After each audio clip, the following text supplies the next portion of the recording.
I'm Molly Wood, host and senior editor of Marketplace Tech on National Public Radio, host of the podcast Make Me Smart with Kai and Molly. And I am excited to be in conversation with Sarah Frier. I am sad that we are not hanging out in person, but I guess the benefit of a remote interview is you can bring your own wine.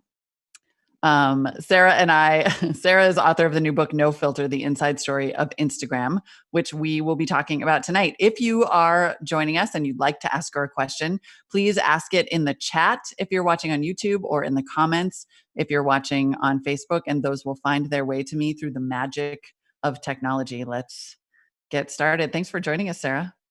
Thanks for having me. Okay, let's see. Your book, which I have slightly too far away, follows the evolution of Instagram from what's fascinatingly a company that really valued quality to one that was sort of forced to value virality. So let's kind of start at the beginning. What were the founders intending to do when they originally created this app in 2010? Well, when Instagram started, the other apps on the market that really were social were all based on desktop computers, and everyone was starting to get smartphones and was carrying around an ability to take photos in their pockets, an ability to take your phone, take the internet with you wherever you went. And that was very exciting. But when Facebook and Twitter built their products for mobile, it didn't feel as native, and it just felt complicated. It was complicated for people to use. And the thing that the founders really want to do fundamentally was make something simple, because they tried something before Instagram called Bourbon, which was not simple. It had so many different features. You could check into places, you could tell your friends where you were going and see if they would join you. You could see if people were going. You could post photos, sure, but it was on a major lag, and they just realized that it wasn't resonating. And they sat at a whiteboard and said, what problem are we trying to solve? And let's just do that. Let's not do anything else. Let's just make it easier for people to post photos on their phones. And soon after that was the realization that it could be so much better if those photos were filtered. Kevin Systrom, the CEO of Instagram, had a photography background. He actually studied photo development. And while other companies had attempted photo filtering to correct for the graininess and the low quality of iPhone photos at the time, nobody really had the background that made it feel natural, that made your photos immediately feel nostalgic. And that's what Instagram brought to the world in 2010. It was this ability to post something and immediately turn it into a memory. And it was accessible to everyone.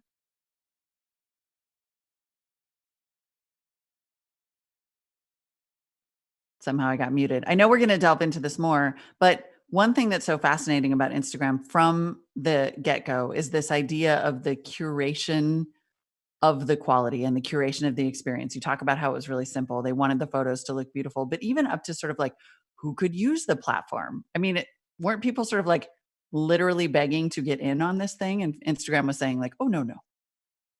Well, in the beginning days, it was in beta, and only a few people were allowed to use the app, as the Apple Store really limited who you could give it to before you launched it widely. And what the founders did is they picked people who they thought would be essentially influencers. Before influencers was a term in our current market, they picked people who were artists, who were creatives, who were photographers, who they thought were cool. And when those people posted their Instagrams, those Instagrams were distributed to all their social networks. And then everywhere else that these creative, artistic people posted, all of their friends and contacts would look and say, how did you get your photos to look like that?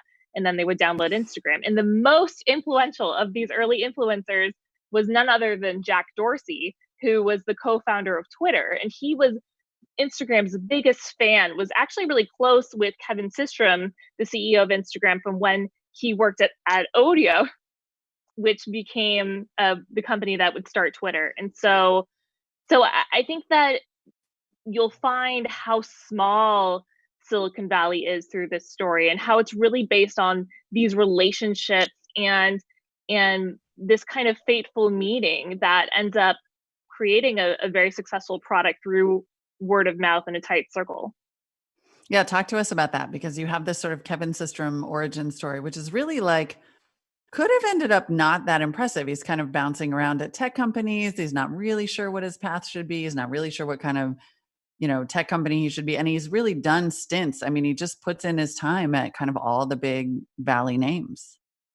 Right. I mean, he was asked before he was working with Dorsey at Odeo, he was asked by Mark Zuckerberg if he would want to join the Facebook.com, which is what it was called at that time, and help them work on some sort of photo thing. Zuckerberg had met him at a fraternity party, sipping beers out of red plastic solo cups, and basically just needed anyone he could hire. He was desperate, just like any young startup in Silicon Valley.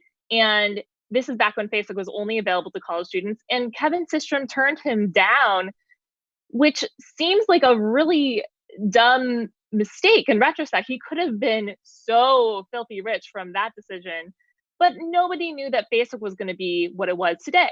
Then he goes, he wants to graduate Stanford. So he graduates Stanford. He goes and he starts at Google, where all good Stanford business majors end up. And then he ends up seeing his friends from his Odeo internships start Twitter, and he's not that interested in Twitter either. So already he's had two of the really big new inventions in Silicon Valley say, "Hey man, like, do you want to help with us?" And he's like, "Ah, no, I'm good." And that could have been the end of it. But what it really teaches him, what it teaches his co-founder Mike Krieger, is that anyone can build these products, that all the people building them are flawed, are just trying to be relevant, are just trying to succeed. And he thinks, well, I should be able to do that too. Even though he's not a classic programmer, he's not a hacker, he's not the typical guy you would think to be starting this company, but he is well-rounded, and he has interest in art, and he has interest in architecture and lattes and bourbon and restaurants, and he really loves the finer things, and he builds something that helps other people get into their interests the way he gets obsessive about his interests.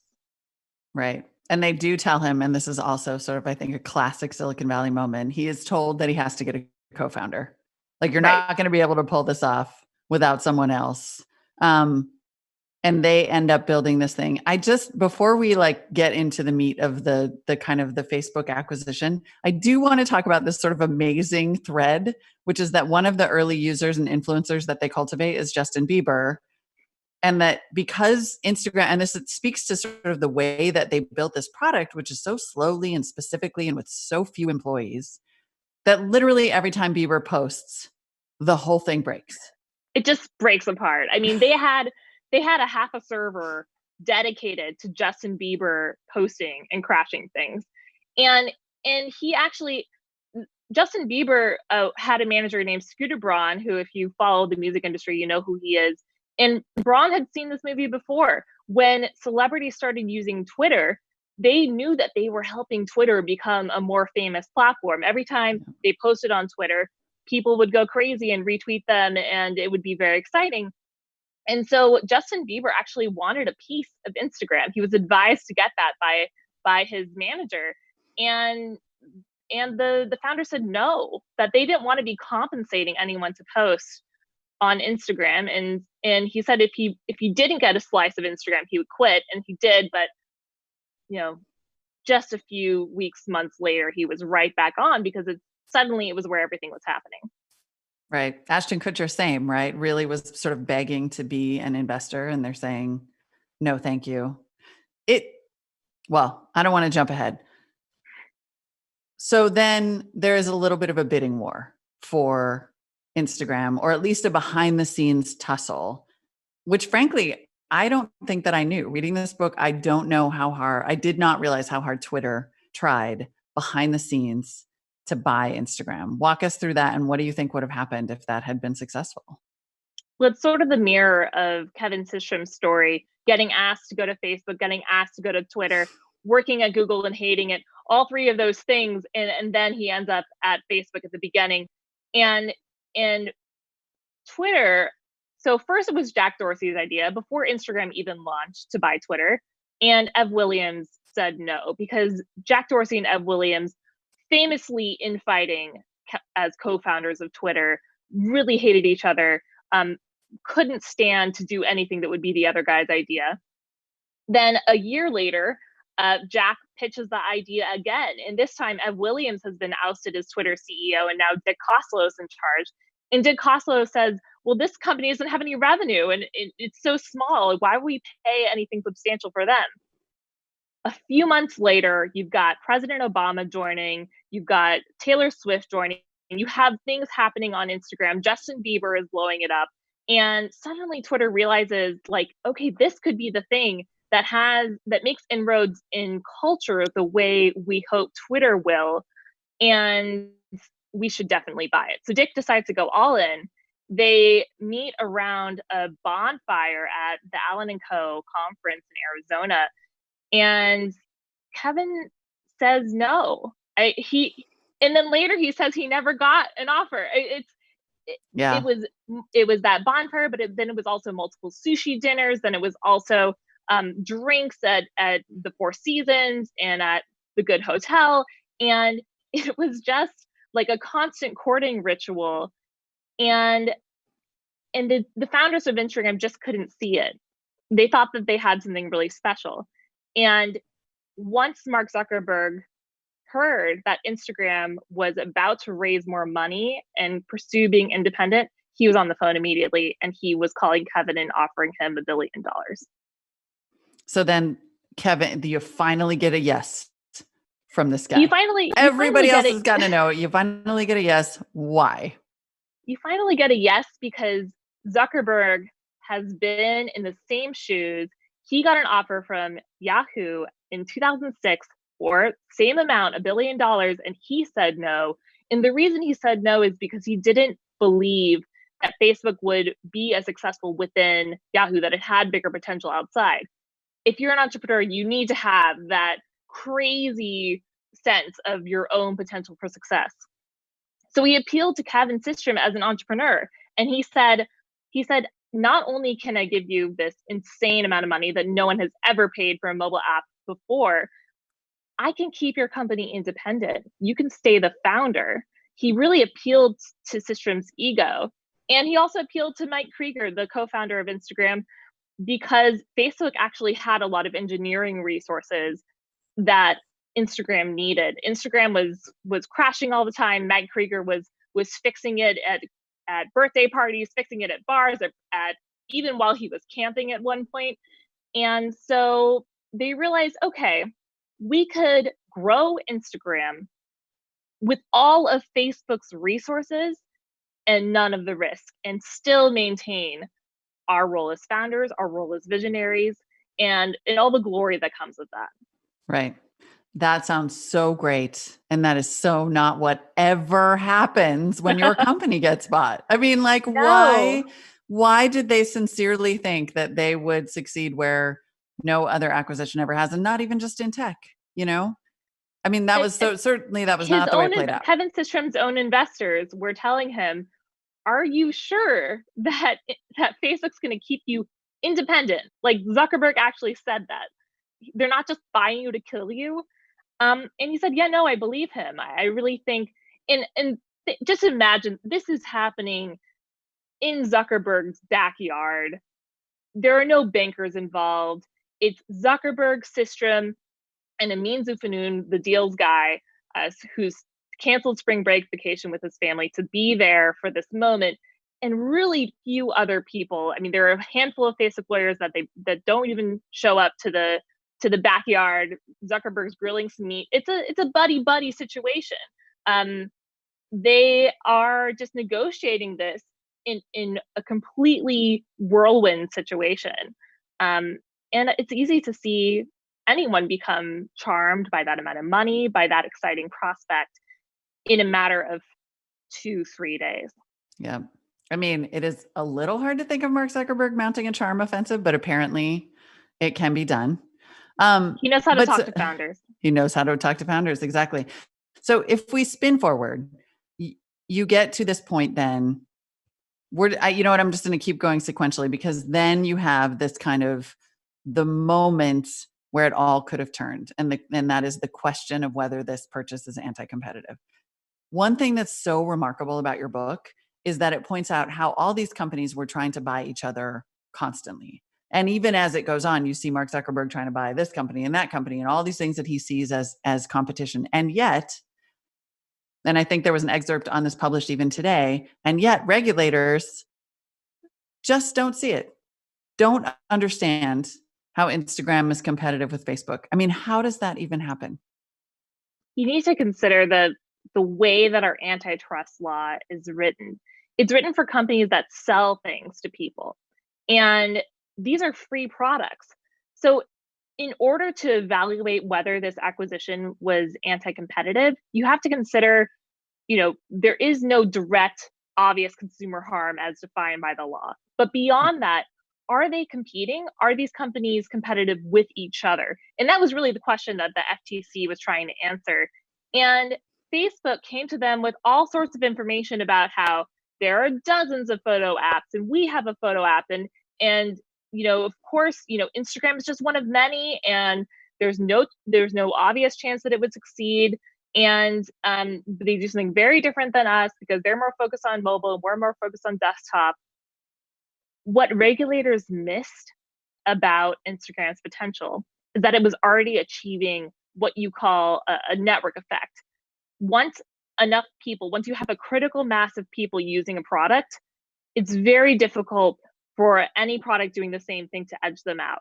And already at the time that the acquisition was being reviewed, Instagram had that momentum that Zuckerberg saw, that Zuckerberg was afraid of, that he needed to buy them in order to make sure that they didn't cut into Facebook's potential to win on mobile. And so, he really had that vision, because that's exactly what happened to Facebook. If you think about it in sheer terms of who else has an app like this, it's not going to sound as impressive. And so when the FTC is looking at it, they're more trying to say, well, what software is Instagram built on versus what software is Facebook built on? Can we really say that they are? It was just the completely wrong questions to be asking about the deal. I mean, I will say that the book is in some ways also a pretty damning account of Mark Zuckerberg casting his eye of Sauron around the valley and the world and picking out competitors and going to buy them. I mean, can you imagine some parts of your book being read in an antitrust trial? I mean, I think the most glaring thing that Facebook has is this app called Onavo, which they didn't really talk much about until Apple banned it in the App Store. I think that was last year. But what this app can do, it's a VPN, which means that people are using it to access the internet without surveillance from their governments or from whoever might be looking at their internet traffic.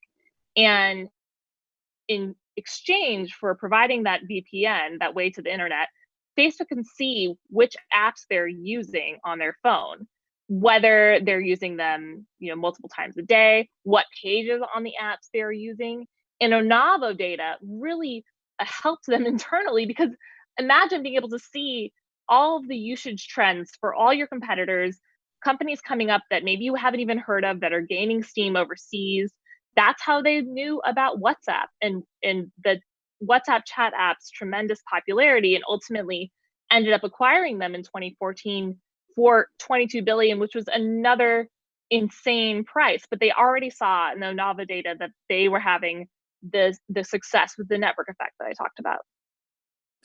So let's talk about what happens then once Instagram comes into Facebook. And it is not, there's clearly a clash of personalities, which is not an uncommon story with acquisitions, but there's also this like really remarkable difference in approach, which is that Facebook is all about growth no matter what. And Instagram is all about sort of like perfection and fancy coffee. It's very precious. They're the precious is, that word started to grate on Instagram employees, because that's how a lot of Facebook employees describe them. They were very particular about quality and about what they called craft. They wanted things to be, they wanted Instagram to be like a premium product. And Facebook, on the other hand, they're all about the data. They are doing whatever they can to hack their way to more of our attention, more of our time, and they're tracking it on every level. They're tracking how many photos we post per day. They're tracking how often we leave the app, how often we come back, how long each session is. And Instagram wasn't tracking any of that. They were just looking at Instagram's impact in the world. They were doing all sorts of very sweet community type things where they would gather people for photo walks, or they would cater to celebrities, or they would throw parties. And it was just all to Facebook like a waste of money. Like why would you ever focus on a small group of people or even an individual famous person when you could be focusing on millions of people or tens of millions, hundreds of millions? And and so yeah, that really grated on Instagram. And furthermore, Instagram didn't want to do the kinds of tactics that Facebook loved to do. They didn't want to send you spammy emails. They didn't want to give you incessant notifications. They didn't want an algorithm. They didn't want to make a ton of recommendations that were algorithmic, because they wanted Instagram to be a process of discovering things that you didn't know that you wanted, as opposed to Facebook, which is a process of discovering things that are similar to what you've already seen. Right. I mean, it's such an interesting picture, and you could imagine that there's a world in which the hard truth is that the Facebook model works. Because once Facebook does sort of cut off Instagram a little bit from the mothership, essentially say you are responsible for your own growth, that strategy, and you see Kevin Systrom like paralyzed, unable to hire because he's picking out the perfect coffee bean. The coffee thing like really bugged me. A theme throughout. I think fundamentally that's the question of your book, is like, what is Instagram without Facebook? Would they have gotten as big and influential and gotten, we'll talk about influencers in a second, but had that much sway over our culture without the power of Facebook? Well, a really good example of that is the advertising problem, which is that Instagram wanted to make money, but they wanted to do it in their way. They wanted the ads on Instagram to look like ads in the pages of Vogue, like something very alluring, like a scene from a lifestyle that you would want to aspire to. And there was only going to be at first only one a day, because this is a premium product. They would charge a ton of money for it. And they would all be individually approved by Kevin Systrom. And at one point, my favorite story from this is that he actually personally edited a photo of French fries that an advertiser was running to make them look crispier. The CEO of Instagram, and this is very important to him, that ads not turn people away, and that they fit the Instagram aesthetic of curation and beauty. And Zuckerberg wasn't having any of it. He said, listen, you guys can get to $1 billion in revenue by 2015. And if you're not going to get there on your own, we're just going to plug in the Facebook ad engine. And that was enough to scare Instagram into action. Because if you looked at the Facebook ads that were running at that time, they were awful, like billboards. They had phone numbers on them. Can you imagine? Prices. Like these things would just look garish on the beautiful, crafty Instagram. So Instagram had to slowly ease them in and say, listen, like we will do this Facebook thing, but you have to improve your pixel quality. And they got to a good happy medium, and they did get to $1 billion in revenue after plugging into the Facebook engine. But it was like, one executive described it to me as like being put in a microwave. Like you get hot faster, but you might explode or get irradiated. Like doing that project within those months was just a ton of pressure, but ultimately a good result from a business perspective. Right. Let's get to the tea between, this idea that Mark Zuckerberg and Kevin Systrom just could not come together, could not see eye to eye. The culture clash was too strong. The sort of sense of how to make money was too strong. But do you think it is smart? Like, let's put this in through the business lens. Mark Zuckerberg and Facebook become concerned that Instagram is cannibalizing from the main product. This is not unheard of. in businesses. Certainly, Apple will not sell us a touchscreen laptop because it wants us to buy a MacBook and an iPad. But they sort of found a solution. Like, do you think that this jealousy with Mark Zuckerberg and the concern about cannibalization is purely professional? Or at some point, is it like Oh, not smart I business think to starve one of your children? I think it's personal for both leaders. And I think ultimately the book in general, I mean, not just the story of these two men, but the story of how we use Instagram and how it's been integrated into our lives is about feeling successful. And for Zuckerberg, I mean, he would always preach this idea that we should disrupt ourselves, that if somebody doesn't kill Facebook, if we don't disrupt ourselves, somebody will come kill us. And internet products don't get the luxury of leaving ruins. They just disappear. Like he had this paranoia that Facebook would disappear. And so if you're Kevin Systrom listening to that, it sounds like Zuckerberg would be very okay with Instagram eventually exceeding Facebook in potential or in size. And over time, he realized that that was not the case, that there was an emotional aspect in his mind to Zuckerberg's thinking about trying to restrict the resources ultimately for Instagram and keep them from growing the way that Facebook grew. Now, yeah, you're right. Operationally, it might make more sense it might be cheaper to have one team dealing with Instagram and Facebook and Messenger and WhatsApp as opposed to four teams. From a CEO perspective, yes. But then if you think about this product that has created this very carefully crafted brand image, how much of Instagram's success is tied in with that? And I think that that question still hasn't been answered. I get a lot of screenshots from people of the kinds of notifications they're getting on Instagram, redirecting them to Facebook, the kinds of recommendations. And then there's also the issue of policing the bad stuff on Instagram. Yeah. I mean, Which this they had some basically pretty outsource to real, Facebook. like these decisions have had some pretty real downstream consequences, whether it's, Right. policing misinformation, dealing with bullying, dealing with like illegal drug sales. Didn't Facebook in some ways, by starving Instagram of resources out of this either professional or personal jealousy, allow some of the worst parts of that platform to get worse? Facebook is all about scale. They only want to do things when they affect the most people and they want to prioritize the biggest problems first. And Instagram, as the second largest social network they own, is just never going to be a priority when there are fires at Facebook. And this is a problem because Instagram is used by more than a billion people. And not just a billion people, there are 6 million people on Instagram who have followings beyond a million. So people are using Instagram for their livelihoods, for their businesses. 250,000 people have more than 50,000 followers, which is the level at which you can make money off of Instagram. And it's operated, it's such a different kind of product. There's anonymity, it's image based, there's no viral sharing. I listened to Facebook just last week talk about one way that it flags for fact checkers the most harmful coronavirus misinformation. One of the top factors they think about is, has this gone viral? What's the potential for affecting the most people? Well, apply that rule to Instagram. Things that go viral on Instagram, there are no hyperlinks.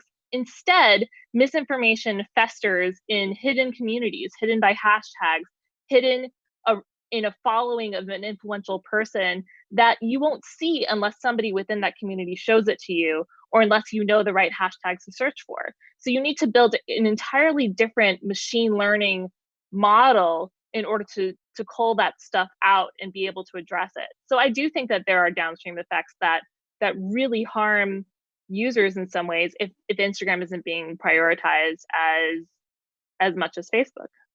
Yeah. I mean, that seems fairly irresponsible. It's one thing for me to say I can make a reasonable decision that something that affects 10,000 should get a higher priority than affecting 10. But like you said, the amount of influence that we're talking about, literally influencers, an entire economy that was created that didn't exist before. Do you have a sense that Facebook is taking that problem seriously, or that Instagram is? Well, that's the frustration from Instagram employees, is that they're at the end of my book, Kevin Systrom goes and asks for more headcount to deal with Instagram specific issues. And he's denied. He's told that instead of getting Instagram specific headcount, he has to negotiate with the Facebook teams to get them to work on Instagram problems.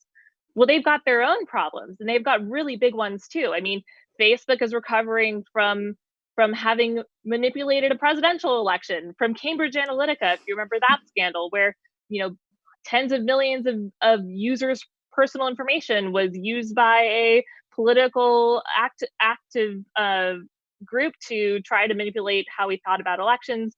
I mean, this is it. There are a lot of fires that look bigger than Instagram's fires. And so I think if you're in that position, a lot of the employees that I talked to have been frustrated by speaking to deaf ears. And I know that like they say that they're working on these things, and they have done a lot on in certain categories like anti-bullying, or they now have better prompts for people who are considering self-harm, which is a big issue with the young community on Instagram. But there's so many issues that by the time the founders left, they hadn't even gotten around to thinking about in a proactive way. They were still trying to solve them when they were finally unearthed by the media or finally unearthed by an activist. Yeah. And spoiler alert, the founders do leave. And it's pretty much because of this, right? It's like it's reality. I got distracted from our chronological timeline. But so yes, they get to the point where they're starting to realize that Facebook is going to force growth on them, that these resources are not forthcoming, and that there's this push to sort of like unify into a big messaging platform, right? Is that what finally pushes Systrom and Kriegel over the edge? Well, remember what I was saying was so important to them is that they wanted to be visionaries. They wanted to be founders. They felt like they were running a company within a company. Kevin Systrom used to call Mark Zuckerberg like a board member more than a boss. That's really how he envisioned himself. And it goes back to the ego I was talking about, the need to feel relevant and successful in this industry means that you have to be a visionary founder type. And ultimately, as Zuckerberg was saying, listen, we are not going to let these products be different and be their own companies as much. We are going to create a quote unquote Facebook family where everyone ties their resources together. We work on problems of, in an integrated way. Instagram direct messaging is going to report up into Facebook messaging. We are going to be able to message people along the apps. And by the way, Instagram, we're going to cut off all of the ways that people on Facebook find Instagram. No more links, no more indication about whether an Instagram photo shared to Facebook was from Instagram first. And on Instagram, you have to build explicit links to Facebook. You have to make sure that your users know that Instagram is owned by Facebook and that they should be redirected back to Facebook. And at a time of the kinds of political and public issues that I'm talking about with Facebook, this seems like it might be a death sentence for Instagram, because Instagram at the time was an escape from a lot of Facebook's problems. And so ultimately the founders felt like they were running a department of Facebook as opposed to their own company. Right. And a department of Which Facebook of course in a way that you could anticipate. Yeah. Yeah. I mean, ironically, that is the story of every company that Facebook has bought. Like you look at what happened with Oculus, you look at WhatsApp, like those founders are gone. Sort of everybody ran into the buzzsaw that is Mark Zuckerberg's ego, but also clearly like the growth engine. And I think that there are important lessons to take away from that too, that for like every protestation that you get from Mark Zuckerberg about the users and building community, it was all about growing that product, ultimate connecting domination, the world. and making that money. Connecting the world is a nice way to say, give us more users. We want to be bigger. Yeah. But I think that the other thing that's important is, how do you measure success? And Facebook measures success in terms of the time you spend on Facebook, how deeply integrated it is with your life. And Instagram measures success in terms of in terms of its relevance, and in term they not as much in terms of the metrics of sharing, of commenting, of the things that Facebook have been tracking. What are you trying to solve for? That question that the founders asked at the very beginning of their founding of Instagram was the question that they kept asking throughout their time there. And if a new addition wasn't going to solve a problem for their users, then they wouldn't want to add it. Whereas Facebook was very intent on trying whatever might work. They tried like dozens of ways to compete with Snapchat. They were always adding new products, always trying new things to try to increase their attention from users. And I think that those are very different philosophies and different ways to measure success. Yeah. I'm going to turn to your questions from the internet in a moment. But before I get there, let's talk about what's happening now. We have had a really nice 40 minutes or so of pretending that the rest of the world does not exist. But what is the role that Instagram is playing now that many people are inside, that we're dealing with this pandemic, that misinformation is proliferating? And how does that impact kind of the way that Instagram was starting to develop as a product?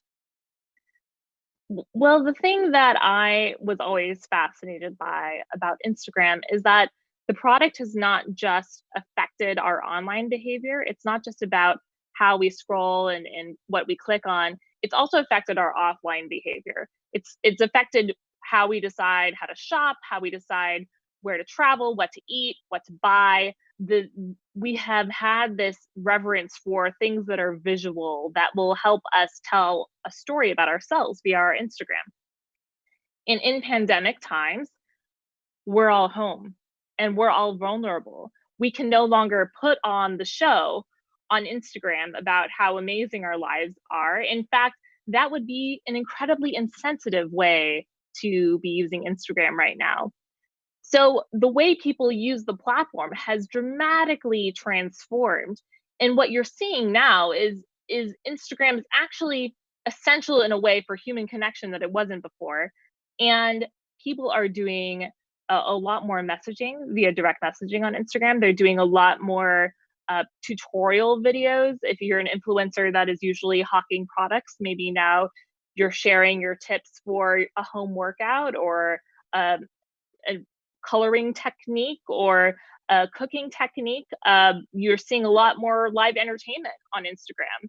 Celebrities deciding that they should just go live from their homes and their pianos and just perform for people. DJ D-Nice had hundreds of thousands of people coming to his club quarantine dance parties. And so I think that the transformation of how we use Instagram, it also has its root in how we've thought about ourselves there. Because you can't share content from other people on your Instagram account, it's all representing you, who you are, what you're trying to achieve in the world. It's the ultimate benchmark for your societal relevance, for good or for bad. And that's also given us a sense of our personal brand, which is not necessarily the most healthy thing, especially if you're young. But the positive aspect of that self-consciousness is empathy. And people know that they shouldn't be posting things that will make other people feel bad. And I think that if there is a good thing to come out of the way that Instagram is being used right now, it's that global empathy for, there is no place to show off a good life. We just need to all sort of come together. I'm only chuckling because there is just one family on my Instagram who's not gotten that message. But it's okay. Yes, we're all doing fine. No, quarantining in style, and it's very grating. So yes. Well, yeah, I don't need to see that. No. No. What does it say though about because and at least anecdotally, and even from numbers from Facebook directly, it sounds like actual Facebook usage is way up too. And you've seen columns sort of extolling the idea that Facebook is like fun again, or it's for connection instead of like my crazy aunt and her conspiracy theories. Maybe a little of that too. Do you have a sense of whether Facebook is like maybe pulling ahead again though, in terms of popularity and traffic? There's certainly, traffic on Facebook is at peak levels. Yep. They are seeing more traffic on a constant basis than they do at the strike of midnight on New Year's Eve, which is their usual peak time when everyone says Happy New Year, more than that. So it is really an incredible amount of return to that platform in terms of making it a part of people's lives.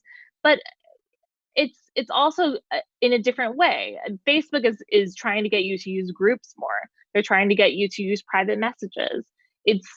They're trying to make it more about finding a smaller community within Facebook, or a community that goes beyond your friends and family, because that's how you build a bigger network. When you've already connected with everyone that you know, you should connect with people that you don't know yet that might have similar interests. Right.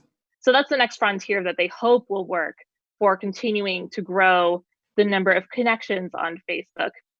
And the ultimate purpose for that is Zuckerberg thinks the more connections we have, the more useful his products will be to us,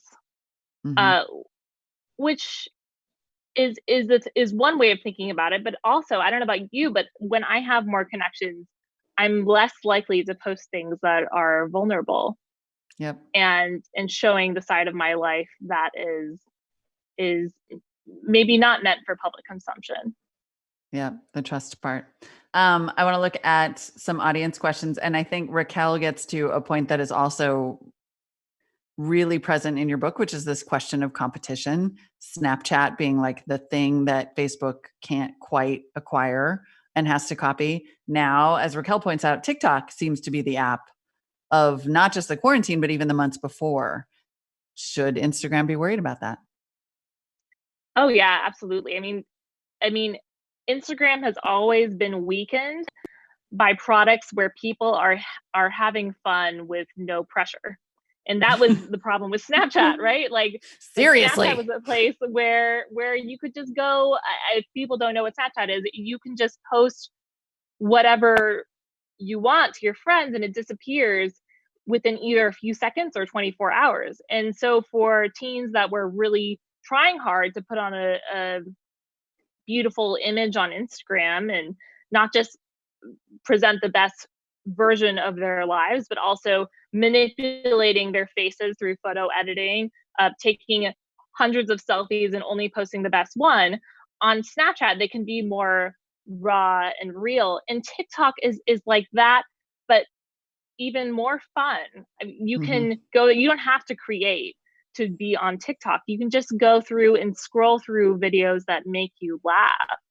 And I think that that's something that people need right now.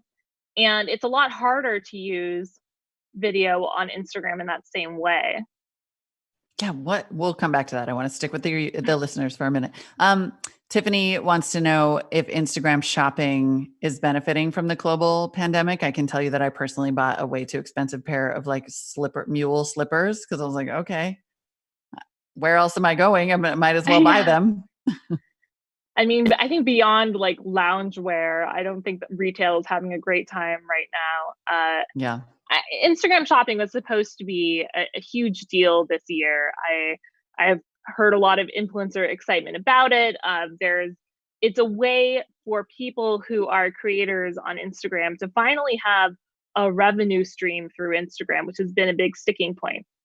Just like they wouldn't pay Justin Bieber to join the app back in 2011, they have been hesitant to pay people who devote their livelihoods to creating good content for Instagram. And it's starting to grate on them, especially when you can get paid through partnerships on TikTok. You can get paid very easily through YouTube. Instagram is just starting to realize that they need to give these people another income source. So if Instagram shopping really surges to prominence, I think it will be more because of that motivation than consumer behavior. Because I think that without as many products to hawk as general influencers, by that I mean like brands pay you to post about their product, the people who have built their businesses off of Instagram are going to have to find a different way to pay rent. And I think they're going to try shopping. They're going to try whatever else it takes to still be a lucrative business. I feel like you probably know this guy, Brad Stone. He says, when will we see the promised or threatened connections between Instagram, Facebook, and WhatsApp? And how do Instagram employees feel about it? And are their fears warranted considering what they saw in the past? So Brad, full disclosure, is one of my bosses. I have one of his books on my bookshelf here. Thank you, Brad. He's wonderful. The integration is happening now. It's happening behind the scenes. It's an incredible lift in terms of engineering time and resources. And the way it's starting out first is on messaging.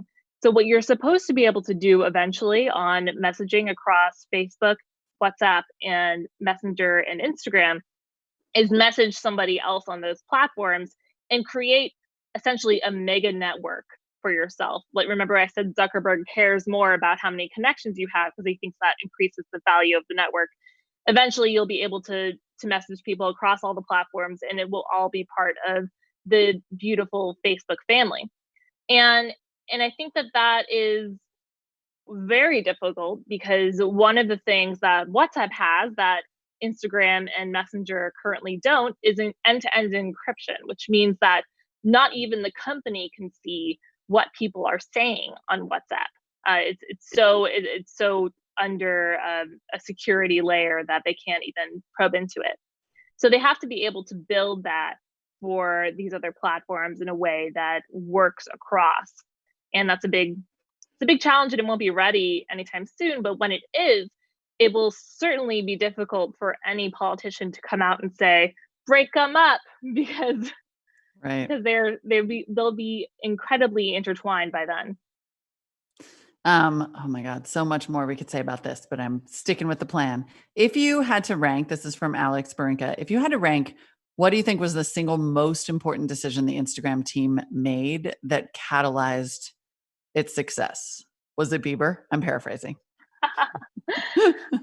So I think the single most important decision that differentiated Instagram from all the other social networks was the decision to not allow people to reshare content.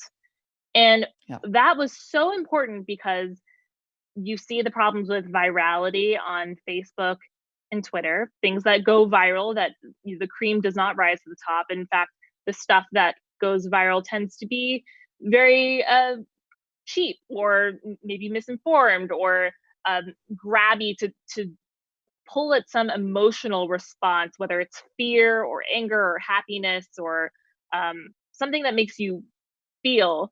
Whereas Instagram is, everyone's profile is a pure representation of what they bring to the world, and in turn becomes a great personal branding tool, which is why Instagram has become so successful in an economic sense.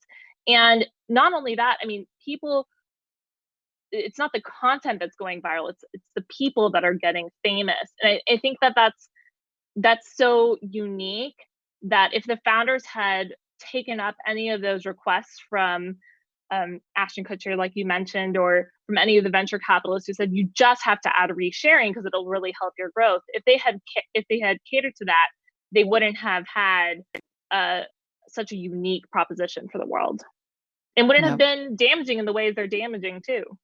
Yeah, very true. Will Bondurant says, clearly Instagram today has a lot of the growth hacking going on. That was obviously a big part of the evolution once Facebook bought them. But he wonders, did Facebook take any of the Instagram style or approach into its main app? Any preciousness that ever showed up on the other side? Okay.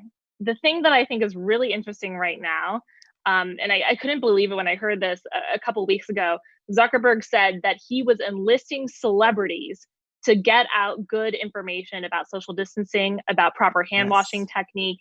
And Zuckerberg has been going live with epidemiologists, with Dr. Fauci, and he has started to realize in a very Instagrammy way that you are going to have an impact by catering to one person, by using people's platform, not just Facebook's platform, but the platform of people who have gotten big on Facebook and Instagram.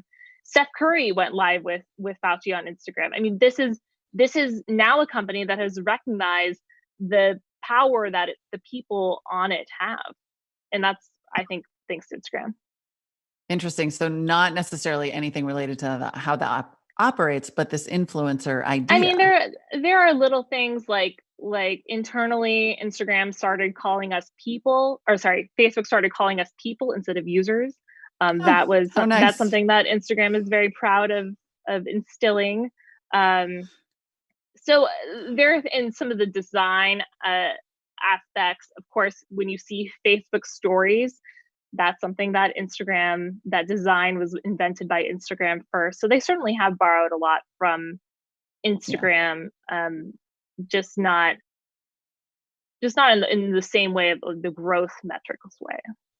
It is really interesting that Facebook does not necessarily seem to think, there's this, this influencer aspect we barely touched on, but it's such a huge part of what Instagram brought to the world. It is this big economic driver for people who figured out how to kind of hack Instagram in order to make money, Kardashians. And there's really still none of that on Facebook. Do you think that Facebook just thinks it doesn't make enough money for the company? Well, Facebook is different because if you befriend someone on Facebook, they befriend you back.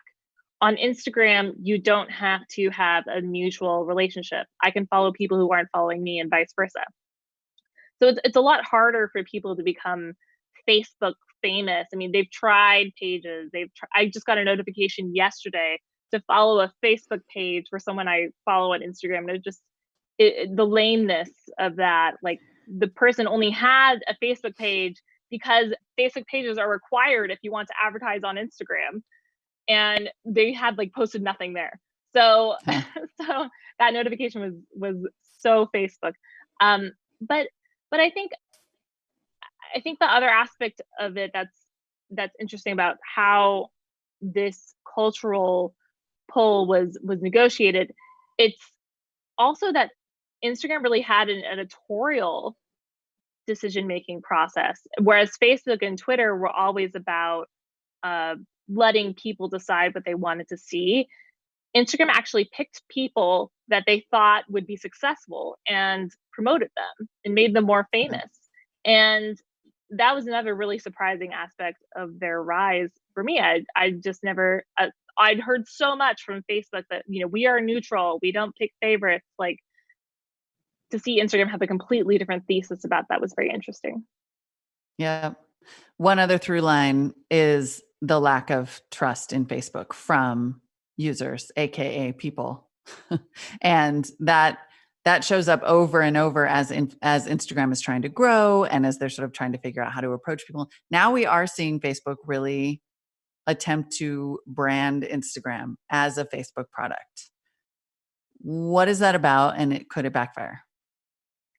So Facebook says, I don't know that we can quite take them at their word, but they say that instead of creating bad feelings for people who see Instagram from Facebook, instead of creating bad feelings about Instagram, it creates good feelings about Facebook.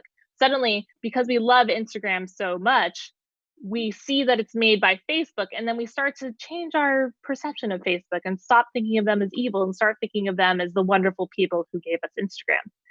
Hmm. I don't know that people will actually feel that way. In fact, current polling suggests that most people still don't know that Instagram is owned by Facebook. Hopefully, they will after they read No Filter. But I think that this is a dangerous game to play because we don't know exactly why people love Instagram as much as they do, but it probably has something to do with the decisions that Instagram has made over the years. And if Instagram starts to get more Facebooky, will people still go there? Will people still like it as much? I've heard complaints from people who say when they go to Instagram now, it just feels like you're scrolling through a mall. Uh, it just feels like you're always being sold to, whether it's from influencers or from your own friends who are Mhm. posting about their vacations and the great things that they've done. Of course, different in the coronavirus times, um, but I think that there's a fatigue that could happen with Instagram and of course any social network. It's a Yep. careful balance you need to keep. Yes, especially because young people in particular who love Instagram are very sensitive to intrusion by the olds. Right. Um, It is, before I let you go, an Inforum tradition to ask all our speakers the following question. No pressure. What is your 60-second idea to change the world? Let's hear it. Oh my goodness. I should have been prepared for this. I've been to so many Inforum events. I mean, it's a simple one, which is that I think that we need to listen to each other and reach out and have more conversation. I mean, that's how I learn. As a journalist, I talk to people from all over the world. They DM me on Instagram or Facebook or Twitter, and they say what they're thinking. And I learned so much just from hearing people's experiences. And I wish that we all would do more to learn from people outside of our circles. And we have the tools to do it. We don't have to go outside. Thank you, Sarah Frier, for joining us at Inforum on the Commonwealth Club. Copies of her book, No Filter, The Inside Story of Instagram, are available for purchase at, of course, your local bookstore, if you could support them right now, or at barnesandnoble.com. If you would like to watch more virtual programs or support the Commonwealth Club's efforts in making virtual programming, which I think was pretty successful. I only heard a little bit of dog whining. Please visit thecommonwealthclub.org/give. I'm Molly Wood. Thank you. Have a good night and take good care.